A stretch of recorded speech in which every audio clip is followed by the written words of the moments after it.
Sababu ambazo zinasababisha irritable bowel syndrome kwa maana ya IBS bado hazijathibitishwa, ila zinahusishwa na msongo wa mawazo, kwa maana mtu akiwa na msongo wa mawazo kwa muda mrefu anafikiria kitu kimoja kwa wakati mrefu na anakuwa kama vile anasonona au ana depression au ana anxiety, inaweza kumpelekea kupata changamoto ya IBS.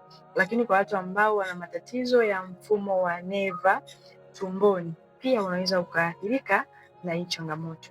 Lakini kwa wale watu ambao wana mabadiliko ya homoni pamoja na mlo usiofaa. Kwa habari ya mlo nimeshazungumzia sana, vyakula, vitu gani uzingatie, namna gani ufanye na mazoezi mepesi.